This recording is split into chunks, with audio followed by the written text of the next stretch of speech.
Hello, and welcome to another Man of Pod podcast. Today, our special guest is Liz Brunner. She's an Emmy Award-winning journalist. Her television career spanned 28 years. She's only 29, so I don't know how you've done it, but it's amazing. She was the anchor and #1 rated newscast at ABC News. And now she has her own podcast. She has a brand new book out called Dare to Own Yourself, or Own You, I'm sorry, Dare to Own You. And she is a mover and a shaker. And you can see her on lizbrunner.com and you can buy her book there. But we're going to talk a little bit about your book right now because I actually read it. And Liz, I got to tell you, I don't read a lot, but knowing that we were going to interview you today, I read it and I read it cover to cover. So, wow. Don't ask me anything that it says because I don't know, but Larry read it too, and he's good at that. So welcome, Liz. Well, thank you, Mike, and thank you, Larry, for both having me on your show. It's delighted to see you again. As some of your audience and my audience know, you guys were guests on my podcast. We had so much fun. We said, hey, let's do this another round in a different format. So I appreciate that. And I also appreciate that you guys read the book. Thank you so much. What an interesting life you have had, and you still are living. By the way, yeah. Yeah. Well, I promise you, I'm not 29, and I'm glad I'm not 29 anymore. Okay. But so you look like it. Thank you. You look like it. So, what inspired you to write the book? Let's start with that, because people always like to know the motivation, I think, behind a book. So, what got you started on that? So many people would say to me, whether they were clients or friends, Liz, you should write a book. And I would think to myself, well, okay, maybe someday. It was a wish, but I really hadn't thought, what in the world would I write about? I really didn't know, even though people would say, you should write about this or you should write about that. And so in the summer or preceding the summer of 2019, I started reading a lot of books on how to write a book. And once I felt like I had read enough of those books, I thought, okay, I'm going to give it a shot here. So the summer of 2019, I started writing. I actually felt like I was going off course, so I stopped writing. And life gets in the way, responsibilities get in the way, and I put it aside. I then realized in the summer of 2020, when we were all dealing with the pandemic, that off-course section actually became the template for my How to Be a Rockstar Public Speaker on BrunnerAcademy.com, which is my online learning platform. And the impetus for the book is actually a quote by my grandmother, which is, no knowledge is ever wasted. So in that instance, that knowledge, that content that I had created was not wasted. It became the template for my course. And when I was telling my business coach about it and that we had produced it, we had 6 modules, 19 different topics, and I was so proud of how it turned out. She said, well, will you transcribe it and send it to me so I can read it? I said, Michelle, I wrote it. I'll just send you the scripts. And she said, I co-own a publishing company. And I said, how did I not know that after all this time? Fast forward, she reads it. She says, Liz, this is really great course, but everything reads like a course. I said, I wrote it like a course. She said, it would take a lot of work to turn it into a book of some kind. And I said, okay. And I said, however, I have all this other stuff, just a few chapters that I had written before the off-course section that became the online learning course. I said, would you read it? Would you tell me if it's crap or if, throw it away, don't do anything with it, or if I have something here? And she read it and she said, Liz, this is the beginnings of a great book. And we are offering a program where we will provide you with a writing coach.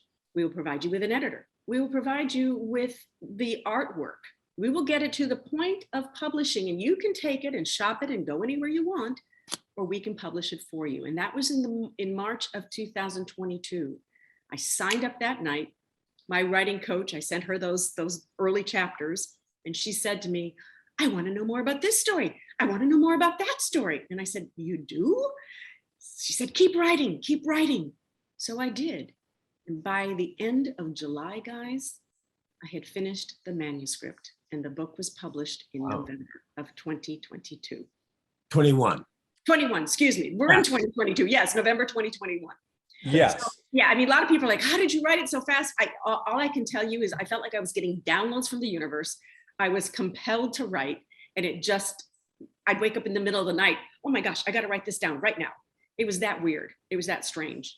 It almost reads like a memoir. Was it intentionally written Yes. that way? Wow. Yes. Because I just learned so much about you personally. And it Yes. was so interesting to read about your grandparents and your parents and wow. I mean, can you tell us a little bit about that? Because that's so interesting how professional they both went into professional careers, and that was unusual way back in the day. It is a memoir, both personal and professional. And I think the best description that I have heard of this book, which I absolutely love, came from Forbes.com, who reviewed it and recommended it. And they called it a teaching memoir. And I thought that was absolutely brilliant, because that truly was the goal behind it as I thought about it. When you refer to my grandparents, yes, I have a lot of family history in there. My maternal grandmother was a medical doctor. She graduated Smith College when women really weren't doing that. And the story of how she and my grandfather met and had to get and wanted to get married, but had, because he was Indian and she was American. There's a lot in there. And I remember when I was writing that particular chapter of the book, and I was really struggling because I kept saying to myself, why? Why do I feel so compelled to share my family history? Who the hell is going to care? And what occurred to me, Larry, was that many times people feel an expectation and the weight of either a family legacy. You're supposed to be a lawyer, you're supposed to be a doctor, you're supposed to go into the family business. Now, I didn't feel any of those things consciously, but unconsciously, I felt the weight of this legacy. And it wasn't until I had written that chapter and I was walking over to the Charles River and I'm like, why? I'm asking the universe, why am I supposed to put this in the book? But then what occurred to me was that this expectation that so many people feel and may not follow their passion as a result. And so I wanted to share with people that just because you have this expectation on you does not mean that you can't let go of that and move forward. I'm not going to say it's easy, but you can do it. That's why I put it in the book. So I hope people, when they read the book, will kind of connect those dots. Well, it says a lot about you and where you came from. And it was so interesting to read that, because I loved listening to that, or in my mind, listening to the stories that you're telling there about your family, because you should be very proud, as you are, I'm sure, but I was proud for you. And it's a very important part of this book. It really is. What the gods were saying to you, put it in there, because it really is an important part of your life. And it's great. Yes. So thank you. I struggled with that, but thank you for saying that, because I really struggled. Again, I was like, who is going to care? But when you read it in the context of what I just shared with you, and then how it flows through the book and why it's so important and how it shaped me and those experiences that I had and the challenges and the obstacles and everything that kind of comes together in life that we all have the challenges and the obstacles, but how you rise above them. And I want people to know that you can rise above them. And at the end of every chapter, as you know, I have sections that are called Time to Reflect. And I really hope that people will stop, really pay attention to those questions, answer them honestly, and see what rises to the surface of who you are. Yeah, and I think, there's a lot of these kind of books out there that are leadership books, or, improving yourself and all that. And I think there's a lot of them that don't have a spine, in the sense that a lot of it is pablum, right? I mean, they say, well, you got to do this and you got to do that. And very often the question, I think, at least in my mind, if I look at them and read them, is, yeah, and how do you know, right? That's, to me, was the important part of your story in this book. And I think that editor saw that, yeah, you have this book of how you should do things and what you should do, but to add legitimacy to what you're saying, people need to know your backstory and say, oh, that's how she learned this. Mhm. Learned it by living it, right? Practice what you preach. Right. That's right. So I think that's what makes the book, a next level book when it comes to the subject matter, is that, you went through a lot of trial and error, of success and failure.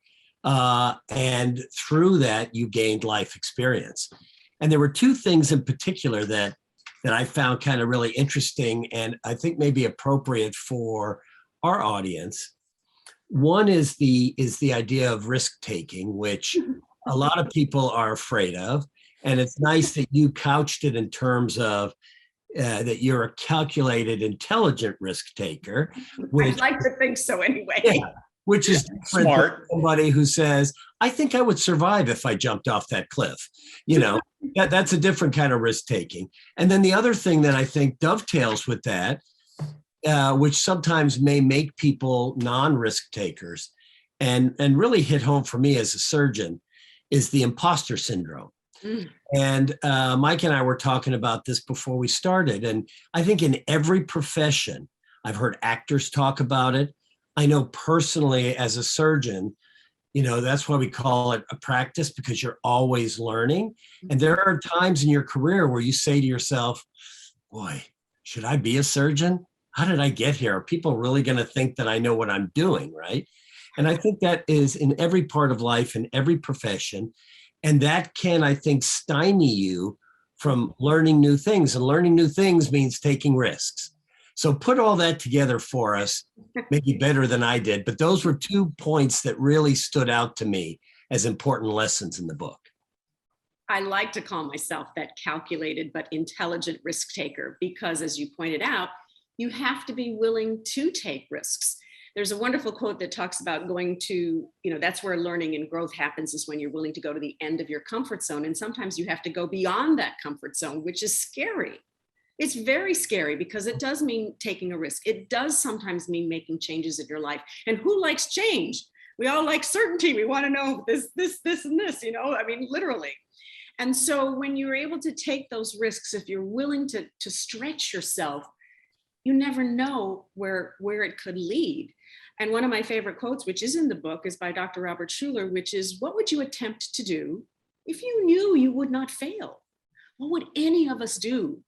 What would any of us do if we knew we were not going to fail? We would try all kinds of things. We would take all kinds of risks. We would really stretch ourselves. But what stops us is what you referred to, which is that imposter syndrome.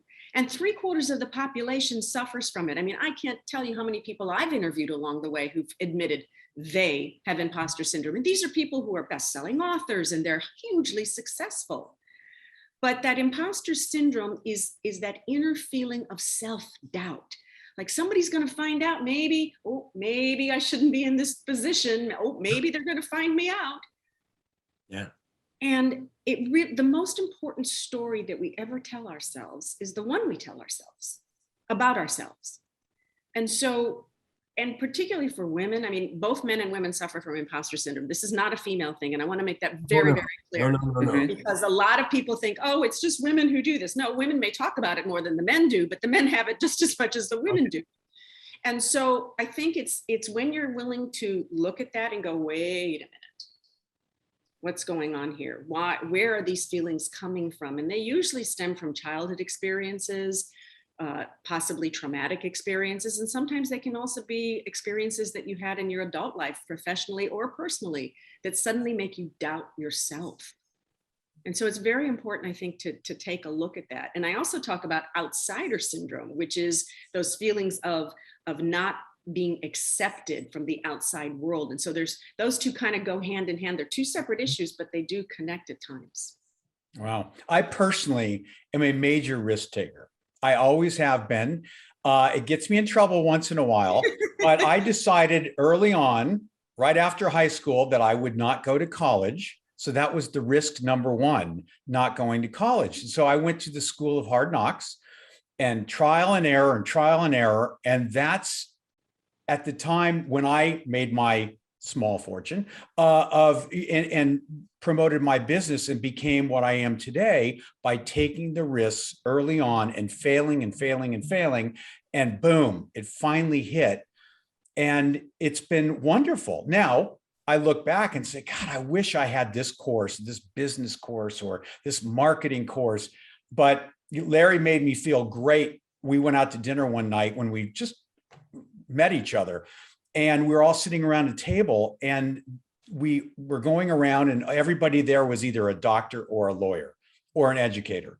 And my wife finishes off, why? I have my master's in special ed and blah, blah, blah. And Larry, everybody's talking about it. And then they come to me and I'm shaking, sweating, freaking out, going, oh my God, these people just met me and I'm a loser. So I said, I never went to college. And every single one of them at the table said, you know what? You're a risk taker. You look where you are today. We're all sitting at the country club, and you took a risk that we wouldn't have taken. We took the easy way, or the way to go. And I'm a doctor, but yeah, it was prescribed for me to be a doctor. I really wanted to be a writer, but I went the doctor route. And he said, you went the expected, or you didn't go the expected route. Correct. The expected route. Right. And so after that day, I have to thank Larry again. This is 17 years later. Thank you, because the burden was taken off my shoulders. And now I'm proud to say, I just didn't go. And so what? So what? You talked about that you learned by trial and error, and you mentioned the word failures. And while, yes, okay, from the outside word, they're failures. Right. But at the same time, they're just lessons that you learned. And experiences, again, and to go back to my grandmother's quote, no knowledge is ever wasted. No experience is ever wasted, good or bad. I wouldn't be where I am if I didn't take risks.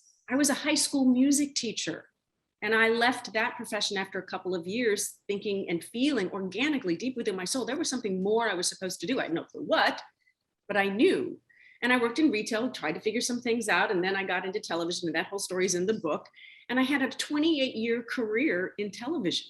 And then I left television 9 years ago. I'm just celebrating my 9-year anniversary as an entrepreneur.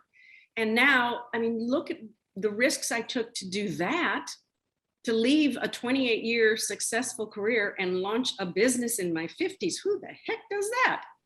But look at where it led. I have a successful communications company. I have a podcast, which I love doing, which is heard in 140 countries around the world. I have my online learning platform, BrunnerAcademy.com, and I now have a book, a best-selling book. Now, did I imagine 10 years ago that I would have all of this? No, because 10 years ago, there was absolutely zero interest in launching my own business. I never, ever wanted to have one. Why? Limiting beliefs, imposter syndrome. I didn't think I was smart enough. I didn't think I knew how to run a business. Here I am, 9 years later, proving my own self wrong. I could do it. Well, you are a go-getter.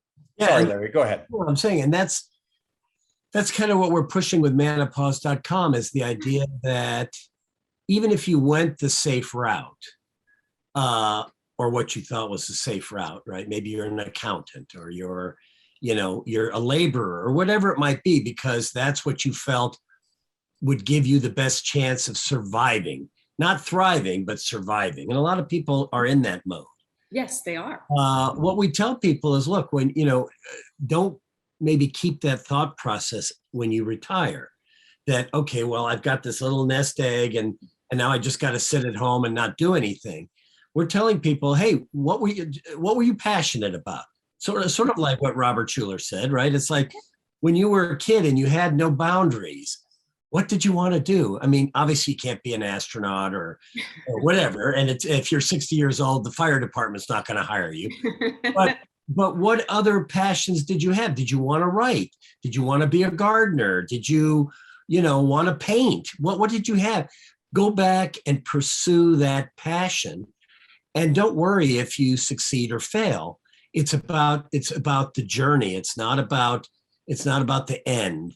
And that's kind of what you are showing in your book, is that failure is always hanging over you, but the more you let it deter you from doing what you want to do, the less you're going to get done. Yeah. I'm such a firm believer in next chapters. And clearly I'm in my fourth chapter right now as an entrepreneur. And I say to people all the time, think about what you might do next. What else might you do? Now, you may not ever do anything with it, but if you could, what else might it be? We're thankfully, I think, living longer and healthier for the most part, despite COVID. And so when you quote unquote retire, which I think we need to get rid of that word in the dictionary, All I right. think people need to think about, Transition. it's not really retirement as much as it is, what's the next thing you're going to do? What's the next chapter? What do you want it to be? What passions do you have? And when I'm working with people, sometimes on that particular point, I work with people on a lot of things, but sometimes people come to me, how am I going to figure this out? I do take them back. What did you want to be as a kid? What jobs did you have when you were growing up? What were your hobbies? What were your passions? What were the movies that you watched and the TV shows? And how can you pull all of that together? Because there are answers in those questions. There are themes and patterns that run through our lives like rivers. Can you connect those dots and then be able to figure out what's next? And that's what I love about what you guys are doing, is you're saying to everybody, but men and women, but mostly men, hey, what do you want to do next? You can do this. Let's help you get through these 50s and the 60s and the 70s and whatever. Live life to the fullest. That's what I want people to do. And we're walking the walk. Right. Yeah. We're practicing what we preach, right? We're doing it. This is chapter, the next chapter for us. Yeah, he and I wanted, from very young ages to be in the entertainment business. I wanted to be a screenwriter. He was an actor. And so throughout our lives, as we're doing these other things, that was still something that was, whenever we talked about it or thought about it, our energy levels went way up. And we're thinking, why can't we do that? What's keeping us from having some element of the entertainment business that we can pursue? And so we started thinking like, we wrote and actually, paid for a television presentation pilot that we filmed called Menopause. And we looked at it like, okay, just imagine we could produce this thing. And if it goes somewhere, yay. If it doesn't go somewhere, we can show our grandkids and say, hey, look what grandpa made. That was the worst case scenario. Right. So there really was no failure in our minds. It wasn't like, well, if we don't sell it, we're failures. No, we did it. We accomplished that. We got it done, and we're proud of it. And look what grandpa didn't leave you in the bank account. Look, it's gone, but hey, we still had fun, right? We completed this. That's right. And by the way, go out and work for your own money. Right. There you go. There you go. So obviously that's a larger scale kind of thing, but starting this website and all these other things that we're doing, those are things that we're super passionate about. And that's what kind of gets us up in the morning. And that's our plan when we stop doing our regular jobs. That's what people need to kind of focus on. And that's why I think, again, your book can be sort of a pathway for them to follow in terms of, doesn't matter whether you want to start a $1 billion company or you just want to start a flower arrangement business. All of that can be encompassed in the things that you're promoting in terms of how to do it. Look, my whole vision for my life right now, both personally and professionally, is I want to teach, I want to motivate, and I want to inspire people to live their best life, whatever that definition is for you. And it's different for everybody. And that's great. That's okay. But that's my goal, whether it's with the work I do with my clients or my book or my podcast, everything that I'm doing right now, everything is funneled under that vision. And it brings me such joy. And I think that's the piece that you guys are talking about. You loved the entertainment industry. It brought you joy. It was fun. And that's what I think is so important that people really discover and uncover, is what brings you joy? Why do you want to get up in the morning? And what are you going to do to feel that joy? Because you have the chance. You're the writer, you're the producer, you're the director of your own life. What are you going to do about it? Boy, good point. So let's go back to your journalism for a second and talk about you've interviewed a president of the United States. You've interviewed Oprah Winfrey. I love her, by the way. And you've interviewed people from all over the world. What was your favorite interview? Oh. What was one? Okay, what was one of your favorite interviews? You know, it's funny because so many people want to know what's your favorite interview. And I really can't answer that because there's so many over the course of 28 years. Okay. There are a lot of stories. Well, how about instead of favorite, we say memorable? Oh my gosh. Well, that again, too. I mean, obviously, when you interview a sitting president, I had the privilege of interviewing President Barack Obama. And no matter your politics, when you have the opportunity and the honor and the privilege of interviewing any sitting president, it's a pretty big deal. So obviously that's right up there. And I've met Oprah a couple times, love her as well. But what people find funny is one of the ones that I perhaps had the most fun with, because I had a lot of other stories that were medical first, like a face transplant and a double hand transplant. I mean, those were all unbelievable. I covered 9/11. I covered the Boston Marathon bombings. I mean, the list goes on. They were all very powerful stories in some way, shape, or form. But perhaps the one I had more fun with was when I interviewed and danced with Tony Dovolani, who at that time was one of the pros on the show Dancing with the Stars. And I did 4 stories with him, interviewed him, met his family, and then we spent an hour him teaching me a 30-second tango. And to dance with somebody like that was absolutely unbelievable. And I vowed that day that I was someday going to take ballroom dance lessons. And I started them last summer. Wow. And I entered my very first competition, which I had no intention of doing, but my instructor and partner said, yeah, you're going to do this. And I did my first competition this past summer in July, and I had so much fun. And so I'm continuing to do that. And why? It brings me joy. Now, he's very patient. My instructor is very patient because it's like, what's happening on my feet and my brain? They don't seem, there's a disconnect sometimes. But that brings me joy. I'm not going to go run off and be a professional dancer, but that brings me joy. Every week I go and I laugh and I'm learning something new. I'm stretching myself. I'm taking that risk because believe me, it's not easy. It's not easy at all. And that's probably a fun story. Yeah, a lot of people probably would want to do that too, but they'd be like, nah, I don't know that I can ever. Just do it. What are you going to lose by doing it, right? And you would think I would be really good at it and it would be really easy for me because I am a classically trained singer. I have music in my veins. But for some darn reason, again, from my head to my feet, I don't know what happened, but it's really hard. Well, that's great. This has been a lot of fun. And in closing, we just wanted to mention to the people again, Dare to Own You. It's a book by Liz Brunner. It's wonderful. Like I said, I read it. And so I can say that with experience. And Larry, you read it too. I read it. We're go to Liz Brunner on where you can go to her site to purchase the book. We highly recommend it. The other thing that we're going to be looking for is her picture of Dorian Gray style thing, because there must be something that's keeping you from aging. I don't know if you remember the book, The Picture of Dorian Gray, where his painting aged and he did not.